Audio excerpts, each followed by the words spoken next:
evening and a very warm welcome to Rajya Sabha TV. I'm Aishwarya Kapoor with Verdict 2014, featuring all the news and updates in the assembly elections in Maharashtra and Haryana. Let us begin by taking a look at the headlines.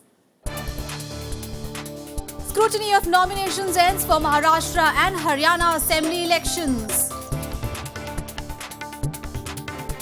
Calling it an attempt to unite, the Janata Parivar, Janata Dal United and Indian National Lok Dal agreed to contest jointly in Haryana.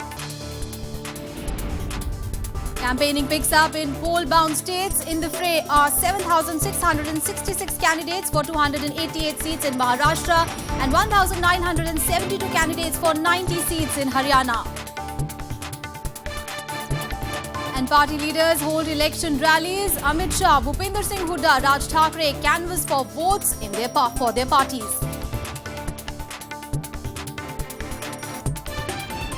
Well, Haryana and Maharashtra will go to polls in just over 2 weeks. The political landscape in both states has undergone a sea change, with decades-old alliances falling apart like a house of cards. The run-up to these assembly polls has been dramatic, to say the least. In Maharashtra, after weeks of bickering over a seat-sharing agreement, the 25-year-old BJP-Shiv Sena alliance broke up amid attacks and counter-attacks. A similar script played out in the Congress-NCP camp as well, with the latter pulling out of the government. The cabinet then decided to impose President's rule days before elections were to take place. And by the success in Lok Sabha polls, the BJP is going it alone in Haryana too. This is the first time BJP will fight elections alone in Haryana. The state will see a multi-cornered contest this time. Now, Congress has been in power in the state for close to a decade now, and it will be looking to retain power. The Indian National Lok Dal, meanwhile, is in trouble after the High Court asked its leader, Om Prakash Chautala, to surrender and go to jail in the teachers' recruitment scam. Maharashtra is headed for a political realignment unseen in the state for a quarter of a century. Both the ruling and opposition alliances parted ways last week after days of bickering over seat sharing for the upcoming assembly elections. The BJP, still basking in its Lok Sabha polls victory, ended its 25-year-old alliance with the Shiv Sena that had been hoping to unseat the Congress-NCP coalition this time. The breakup has brought its smaller alliance partners into prominence. The Congress and the NCP too split after a 15-year partnership at the helm in Maharashtra. The way the story unfolded for this alliance was the same as the BJP Shiv Sena one. The twin collapse has turned the elections in the state into a four-cornered contest that throws up intriguing possibilities, one of which is the likely emergence of NCP as a kingmaker in the post-poll scenario. Maharashtra has 288 seats. In 2009, the Congress won 82 seats, with 62 going to the NCP. The BJP got 46, while its then ally, the Shiv Sena, won 44. 13 seats went to the Maharashtra Nav Nirman Sena and 24 to the independents. This time, as many as 7,666 candidates have filed their nominations for the October 15th polls in Maharashtra. The highest 91 nominations have been filed from Nanded South constituency, while the lowest 9 each have been filed at Guhagar, Mahim and Kudal seats. The Congress has fielded candidates for all 288 seats, while NCP's 286 candidates will be in the fray. BJP has fielded candidates in 257 seats, with 31 seats going to its allies. Shiv Sena has declared a list of 286 candidates. Haryana is also all set to witness a multi-cornered contest this time. Key players in the fray include the Congress, BJP, the Indian National Lok Dal, BSP, the Haryana Janhit Congress, Haryana Jan Chetna Party Alliance, and the Haryana Lokhit Party, besides the left parties. BJP is testing electoral waters in Haryana on its own for the first time by fielding candidates on all 90 seats. Before this, the party had entered the poll arena in the state in alliance with some regional outfits, including the INLD. In the last assembly elections in 2009, of the 90 assembly seats, Congress won 41 seats, INLD 30, BJP got 4, and SAD and BSP won 1 each. 7 seats went to independent candidates. 1,972 candidates have filed their nominations in Haryana this time. While the highest number of 44 candidates come from Bhiwani, the lowest number of 11 nominations have been received from Narayangarh and Nuh each. Bureau Report, Rajya Sabha TV. All right, let's get a perspective on Maharashtra Assembly polls. We are joined in by my colleague Raj Kamal for more on that story. Raj Kamal, now this is going to be an interesting contest because with BJP, Shiv Sena, NCP and Congress getting rid of their respective allies, this is going to be anybody's game. How do you look at it?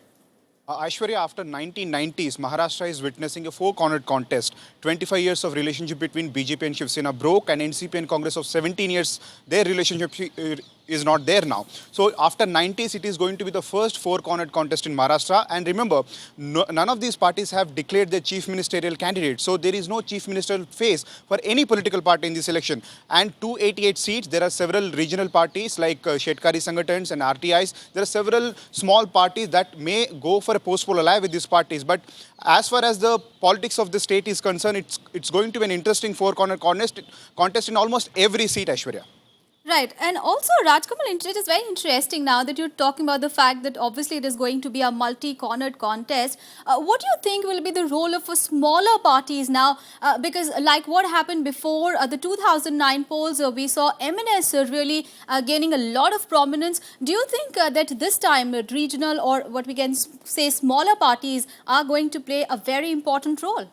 Aishwarya, what I have gathered from the ground is smaller parties will play two crucial roles. One is supporting any large and crucial party after post-poll, and another crucial thing like Manse that you have talked about, Maharashtra Navnirman Sena has actually helped several parties lose their vote. They will be vote cutters in this election because it's a four-cornered contest and votes in every constituency are going to be divided between four political parties. So these smaller parties will play a role of a vote cutters for big parties like BJP and Congress. Right. Also, Raj Kamal, it is, I think it will be really confusing really for the voters because obviously the alliances have broken up. So it will be really confusing for the voters which party to choose from, and what the alliance really stood for is not there now.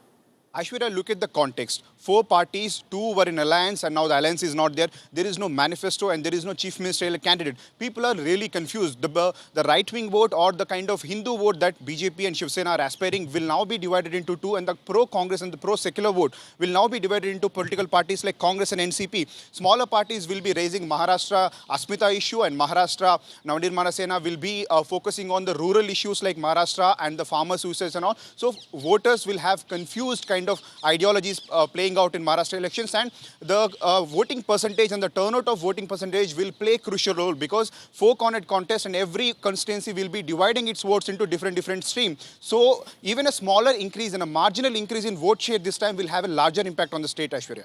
Right. Thank you so much for those details there. We'll come back to you in subsequent bulletins, Raj Kamal. Thanks so much for joining.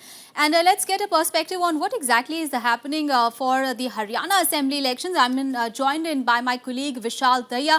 Vishal, thanks so much for joining us. Vishal, we'd like to know from you that, of course, with just 90 assembly constituencies. Now, Haryana is not a very big state, but its politics is extremely competitive. And now, with all the regional, in fact, the alliances falling apart, how do you think will be the role of the regional parties? Will it have the chance to turn the fortunes of its bigger rivals?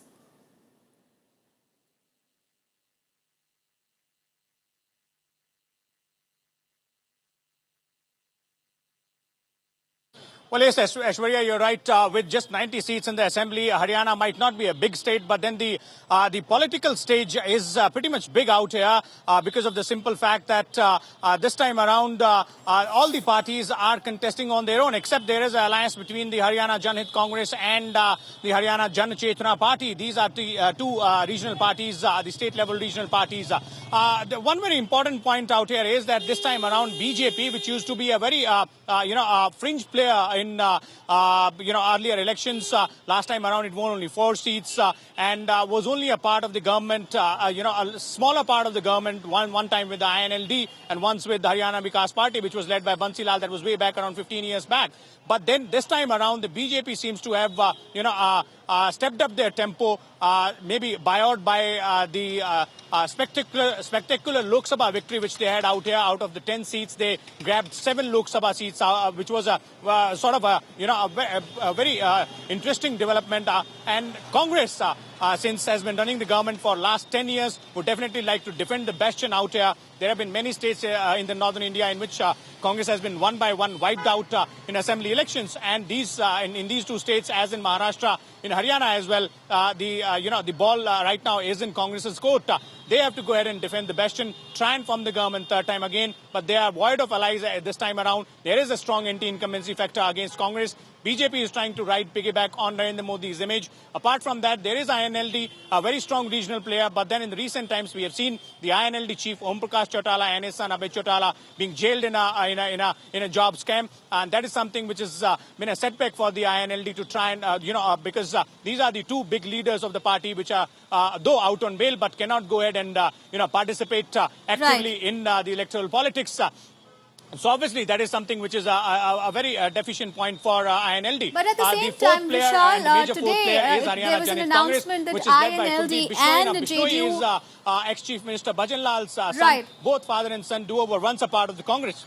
Right. Also, you're talking about INLD, Vishal, and INLD and JDU have decided to, in fact, go together.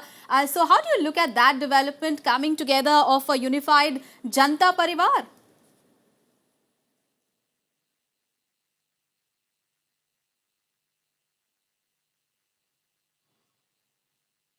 Well, JDU does not have much presence in Haryana apart from, maybe a little bit of influence in some pockets or in, some pockets of some assembly segments.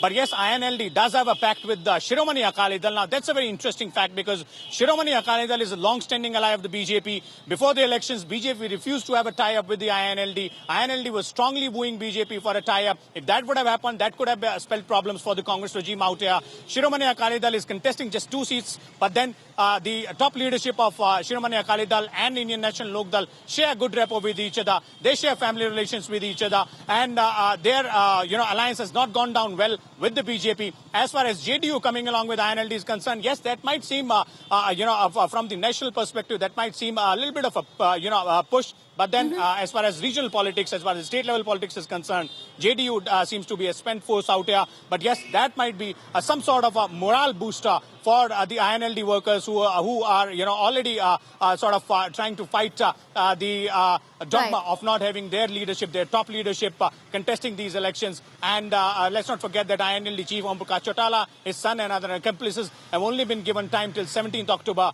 by the High Court. And once 17th October comes, they will have to surrender. Absolutely. Thank you so much, Vishal, for all those details there. We'll keep coming back to you for more on that story in our subsequent bulletins.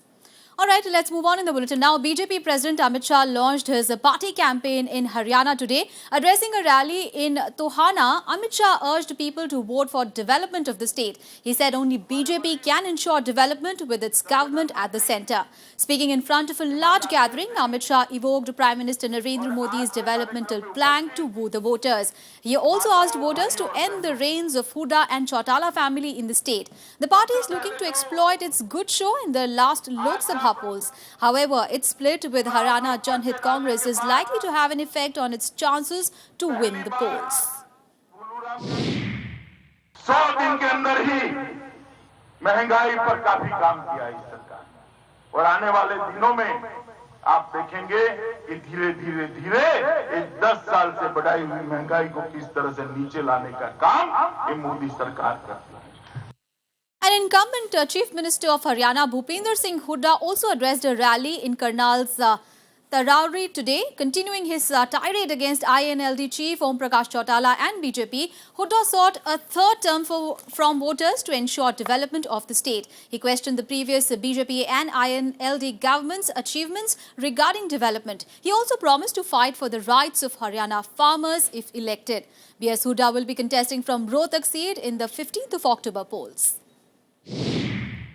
Bharatiya Janata party नीतिगत तौर पे कभी भी किसान और मजदूर और गरीब और मध्यवर्गीय लोगों की हितैषी नहीं हो सकती, छोटे दुकानदार की हितैषी नहीं हो सकती। ये तो बड़े बड़े धन्नाटों की पार्टी है।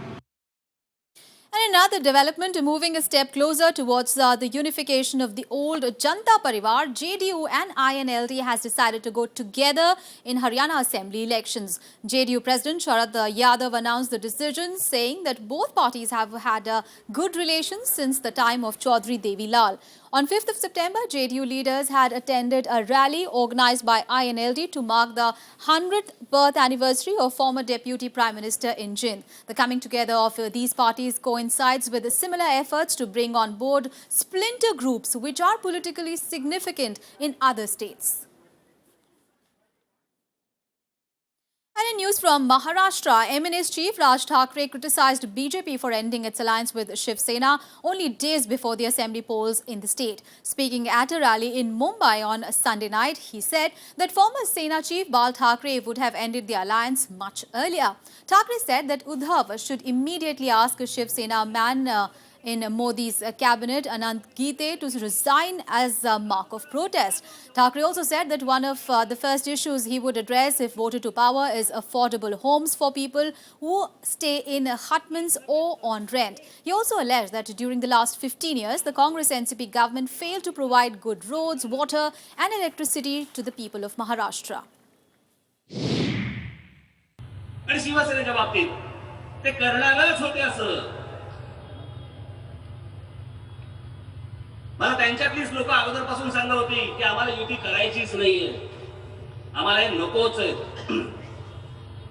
शिवसेना नाही कळलं, उद्धवला नाही कळलं, शेवटपर्यंत लाचारीने ठेवलात तुम्ही.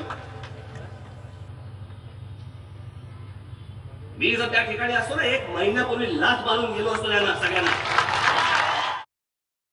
Meanwhile, after parting ways with the Congress, NCP is now looking for like-minded parties to tie up an alliance before the Maharashtra Assembly polls. The party leadership is holding talks with Samajwadi Party for a possible tie-up. The development comes a day after Samajwadi Party leader Abu Azmi accused Congress of betrayal for backtracking on alliance with his party. Last week, Congress had announced that it would join hands with the SP for the state elections. However, Congress later backtracked, saying it was not in favor of the alliance. SP said that it was looking forward to an alliance with the NCP. All right, we'll take a very short break here. More election news and updates coming up on the other side. Stay with us. Welcome back. After the break, you're watching Verdict 2014. Well, as the Election Commission scrutinized nomination papers filed by candidates in Haryana and Maharashtra, the details of their assets are now available. In Haryana, the assets of top leaders like Chief Minister B.S. Hooda and HJC's Kuldeep Bishnoi has gone up manifold since the last elections. In Maharashtra also, SP leader Abu Azmi and BJP's MP Lodha have assets running into hundreds of crores. Take a look. Fortune has surely favoured some of the prominent leaders in Haryana, including Chief Minister Bhupinder Singh Hooda and Haryana Janhit Congress Chief Kuldeep Bishnoi. Since the 2009 polls, their assets saw a manifold increase. Seeking a third term, Chief Minister Hooda has witnessed an almost four-fold jump in assets, which are now valued at 8.82 crore rupees. For the assembly polls in 2009, Hooda had declared assets worth 2.7 crore rupees. Bishnoi saw his assets grow by a whopping 363% since the last assembly elections in Haryana in 2009. In the affidavit filed for the upcoming polls, Bishnoi has declared assets of 80.11 crore rupees as against 17.3 crore rupees at the time of the last state polls. Congress candidate in Hisar, Savitri Jindal, who is named India's richest woman by Forbes magazine, has declared assets worth 113.27 crore rupees, up by 159% from 43.68 crore rupees during the 2009 assembly polls. However, the wealthiest candidate in the fray is the Haryana Jan Chetna Party chief Vinod Sharma, whose total assets were declared to be worth 153.13 crore rupees. Sharma's assets grew by 75% over what he had declared in the last polls. In Maharashtra, Samajwadi Party leader Abu Azmi and BJP's Mangal Prabhat Lodha are two of the richest candidates in fray. Lodha, who has a flourishing real estate business, has declared assets worth 163.43 crore rupees. Azmi has declared assets worth 156.1 crore rupees. Former Chief Minister Prithviraj Chavan has assets worth 13.81 crore rupees. NCP leader Ajit Pawar has declared total assets worth 38.82 crore rupees and has an annual income of 1.89 crore rupees. Former Minister Narayan Rane has total assets worth 72.44 crore rupees. NCP leader Chhagan Bhujbal boasts of total assets worth 21.47 crore rupees. Bureau Report, Rajya Sabha TV. And Rajya district in Maharashtra is just a short drive away from the hustle and bustle of India's business capital, Mumbai. It boasts of some of the popular weekend getaways for Mumbaikars. Well, despite being a part of Konkan districts where NCP and Shetkari Kamgar Paksha have strongholds, Shiv Sena stands a good chance this time to win the 7 seats at stake here. We take a look at what to expect from the district once ruled by Chhatrapati Shivaji.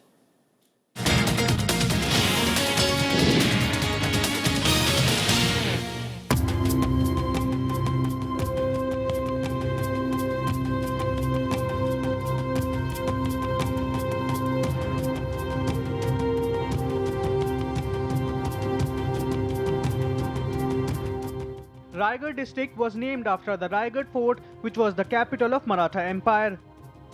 Chhatrapati Shivaji rebuilt this fort and ruled over his entire kingdom from this hilltop in the Shaidri mountains.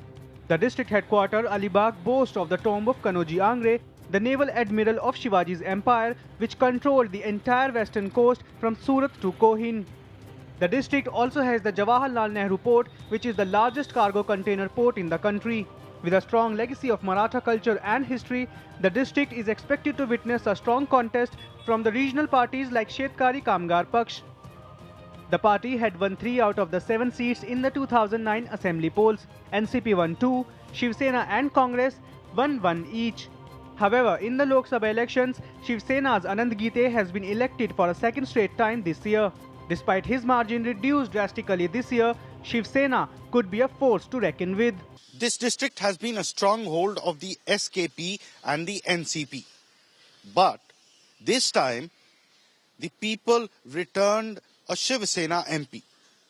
So the expectations are that the Shiv Sena may do well this time. कामगार पक्ष फमगार पक्ष का क्या नहीं और NCP फेंसीपी का कुछ नहीं. एनसीपी का होता तो तटकरे साहब क्यों भाग जाते थे मैदान छोड़ के. अगर हिम्मत होती तो उन्होंने उधर से चुनाव लड़ना चाहिए था ना. लेकिन उन्होंने इतने घोटाले किए हैं, उनको पता है, इसलिए वो पहला ही मैदान छोड़ के गए. Just days before the polls, the two big alliances of the BJP Shiv Sena and Congress NCP were called off. With all four deciding to go alone, the smaller parties feel they can earn some bargaining power by winning its strongholds. That is why SKP is focusing more on the issues related to farmers and laborers to attract more votes. जिस तरह से अभी तक जो 15 साल में काम चला है, उसमें किसानों के बारे में जो राजनीति की, अर्थनीति की, वो सब गलत की. ईच स्टेट में सिंचन का जो प्रॉब्लम है वो बहुत बड़ा है. The beaches in Raigad attract local tourists from both Mumbai and Pune. Ahead of the elections, the district administration is gearing up to check flow of liquor and muscle power. We have formed the flying squads and static surveillance team and video surveillance team. We have deployed police personnel at every checkpost, and each and every vehicle is being watched and inspected by police to control the movement of money. About 100 kilometers from the former Maratha Empire's seat of power is the Murud Jhanjira fort, the only frontier Shivaji failed to conquer despite several attempts. It remains to be seen how the regional parties fare this time with a changed political equation. Amritanshu Rai for Rajya Sabha TV from Raigad, Maharashtra. Well, that's all in this edition of Verdict 2014. Thanks for watching. Goodbye.